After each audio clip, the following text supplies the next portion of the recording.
وسيئات أعمالنا من يهده الله فلا مضل له ومن يضلل فلا هادي له وأشهد أن لا إله إلا الله وحده لا شريك له وأشهد أن محمدا عبده ورسوله أما بعد فإن أصدق الكلام كلام الله وأحسن الهدي هدي محمد صلى الله تعالى عليه وسلم وشر الأمور محدثاتها وكل محدثة بدعة وكل بدعة ضلالة وكل ضلالة في النار من يطع الله ورسوله فقد رشد واهتدى ومن يعص الله ورسوله فقد ضل وغوى اللهم صل على محمد وعلى آل محمد كما صليت على إبراهيم وعلى آل إبراهيم إنك حميد مجيد اللهم بارك على محمد وعلى آل محمد كما باركت على إبراهيم وعلى آل إبراهيم إنك حميد مجيد سبحانك لا علم لنا إلا ما علمتنا إنك أنت العليم الحكيم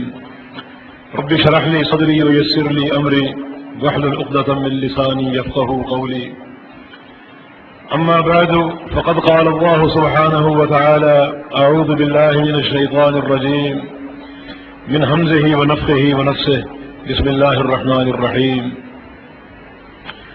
ولو أنهم فعلوا ما يوعظون به لكان خيرا لهم وأشد تثبيتا وإذا لآتيناهم من لدنا أجرا عظيما ولهديناهم صراطا مستقيما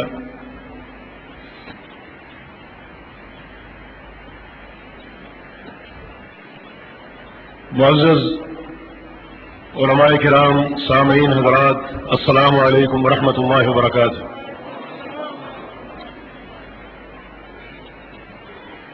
اتباع رسول صلی اللہ علیہ وسلم ہمارا موضوع تجویز کیا گیا ہے۔ اس تناظر میں ایک حدیث آج بیان کرنی ہے جسے امام مسلم رحمۃ اللہ علیہ نے عبداللہ بن عمرو بن عاص کی روایت سے اپنی صحیح میں نقل فرمایا۔ رسول اکرم صلی اللہ علیہ وسلم کا فرمان ہے، ما بعث اللہ من نبی الا وکان حقا علیہ ان یدل امتہ على خیر ما یعلمہ لہم وینذرہم عن شر ما یعلمہ لہم وإن هذه الأمة جعل عافيتها في أولها وإن آخرها سيصيبها بلاء وأمور تنكرونها فمن أراد أن يضحك عن النار يدخل الجنة فلتأته منيته وهو يؤمن بالله واليوم الآخر وليأت إلى الناس بما يحب أن يؤتى إليه أو كما قال رسول الله صلى الله عليه وسلم۔ یہ حدیث انشاءاللہ سمجھانی ہے۔ فرمایا، ما بعث اللہ من نبی الا وکان حقا علیہ ان یدل امتہ علی خیر ما یعلمہ لہم۔ اللہ رب العزت نے آج سے قبل جتنے انبیاء مبعوث فرمائے، جتنے مرسلین کو بھیجا، ان کی یہ ڈیوٹی تھی، ان کا یہ فریضہ تھا ان پر کہ اپنی امت کو، اپنی اپنی قوم کو جنت کا ہر راستہ بتانا ہے۔ ہر وہ راستہ جو جنت کی طرف جا رہا ہے، اس راستے سے اپنی قوم کو آگاہ کرنا ہے، اور جہنم اور شر کے ہر راستے سے ڈرانا ہے۔ یہ ہر نبی کی ڈیوٹی کہ اپنی قوم کو جنت کا ہر راستہ بتانا ہے اور سمجھانا ہے۔ یہی ڈیوٹی محمد الرسول اللہ صلی اللہ علیہ وسلم نے ادا فرمائی۔ سنن دارمی میں رسول اللہ صلی اللہ علیہ وسلم کا فرمان ہے، ما ترکت من شیء یقربکم الی الجنہ الا وقد حدثتکم به ویباعدکم عن النار الا وقد حدثتکم به۔ اے لوگو، ہر وہ چیز، ہر وہ عمل جو تمہیں جنت میں پہنچا سکتا ہو، وہ میں نے بیان کر دیا. جنت میں پہنچانے والا ہر عمل، ہر عقیدہ میں نے بیان کر دیا. جہنم سے بچانے والا ہر عمل، ہر منہج میں نے بیان کر دیا. ان دونوں حدیثوں کا تقاضا کیا ہے کہ جب انبیاء کی یہ ڈیوٹی ہے کہ جنت کا پورا پروگرام انہوں نے پیش کرنا ہے، اور نبی آخر الزمان محمد الرسول اللہ صلی اللہ علیہ وسلم نے اسی ڈیوٹی کو انجام دیتے ہوئے جنت کا پورا پروگرام پیش کر دیا، ہر راستے سے آگاہ کر دیا، تو اس کے بعد بات بالکل واضح ہے کہ جو شخص جنت کی طلب میں مخلص ہے اسے محمد الرسول اللہ صلی اللہ علیہ وسلم کی اتباع کرنی پڑے گی، کیونکہ جنت کا پورا راستہ بتانا اللہ کے پیغمبر کی ڈیوٹی، اور آپ نے ادا کر دی. آپ نے ہر راستے سے اپنی قوم کو آگاہ کر دیا.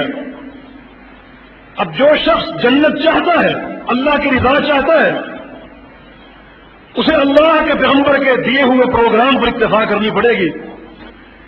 محمد الرسول اللہ صلی اللہ علیہ وسلم کی مکمل اتباع کرنی پڑے گی، کیونکہ جنت کا سارا راستہ بتانا آپ کی ڈیوٹی تھا اور آپ نے بتا دیا.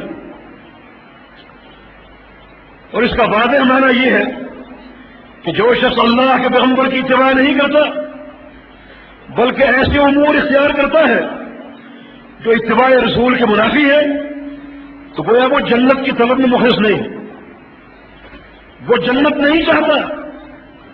اگر کسی کا ارادہ جنت کی طرف ہو، نگاہ جنت کی طرف ہو، اللہ کی رضا حاصل کرنا مقصود ہو، وہ خالصۃ اللہ کے پیغمبر کی اتباع کرے گا.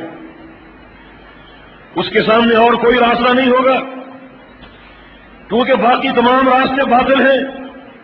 اللہ رب العزت نے صرف اس وحی کو جو اپنے پیغمبر پر اتاری اسے حق کہا. فرمایا کہ وہ آمنوا بما نزل علی محمد وهو الحق من ربهم، کہ محمد الرسول اللہ صلی اللہ علیہ وسلم پر جو کچھ اتار دیا گیا وہی حق ہے. اور یہ بات آپ جانتے ہیں، قرآن نے بھی پیش کی کہ جب حق متعین ہو جائے، حق ثابت ہو جائے، حق کا تعین ہو جائے، تو باقی جو کچھ بچے وہ گمراہی ہوتا ہے. قرآن کا طرف ماذا بعد الحق الا الضلال، حق کے تعین کے بعد باقی جو کچھ بچے وہ گمراہی. تو حق کیا ہے؟ جو کچھ اللہ کے پیغمبر پر اتار دیا گیا، رسول اللہ صلی اللہ علیہ وسلم نے اسی پر عمل کیا، اسی دعوت کو پیش کیا. اور اس دعوت کی شان یہ ہے، رسول اللہ صلی اللہ علیہ وسلم نے ارشاد فرمایا ترکتکم علی البیضاء لیلها ونہارها سواء لا یزیغ عنها الا ہالک، میں تمہیں ایک چمکدار، روشن اور واضح دین کو چھوڑ کر جا رہا ہوں جس میں کوئی تاریکی نہیں، کوئی اندھیرا نہیں، روشن سورج سے بڑھ کر، کیونکہ رسول اللہ صلی اللہ علیہ وسلم کا فرمان ہے لیلها ونہارها سواء، اس دین کی رات اور دن برابر، یعنی اس دین میں رات نامی چیز کا کوئی تصور نہیں، چمک کی چمک، روشنی ہی روشنی. لقد جاءکم من اللہ نور، تمہارے پاس اللہ کی طرف سے روشنی کا مینار آ گیا، نور آ گیا. یہ نور جب اخلاص کے ساتھ اپنے سینوں میں اتارو گے، اپنے دلوں میں اتارو گے، تو ہر چیز منور ہو جائے گی، بصیرت آ جائے گی، یقین آ جائے گا جو کامیابی کی اساس ہے. جب تک یہ نور حاصل نہیں ہوگا یقین نہیں ملے گا. صحیح بخاری میں رسول اللہ صلی اللہ علیہ وسلم نے ان لوگوں کے حال بیان کیے جو قبر میں جاتے ہیں، جو قبر میں دفن ہو جاتے ہیں، جن سے فرشتے سوال کرتے ہیں من ربک، من نبیک، ما دینک، تیرا رب کون ہے، تیرا نبی کون ہے، تیرا دین کیا ہے. رسول اللہ صلی اللہ علیہ وسلم نے ارشاد فرمایا کہ جواب دینے کے اعتبار سے لوگوں کی دو قسمیں ہوں گی. کچھ لوگ کہیں گے ربی اللہ، میرا رب اللہ ہے، میرا دین اسلام ہے، میرا نبی محمد صلی اللہ علیہ وسلم.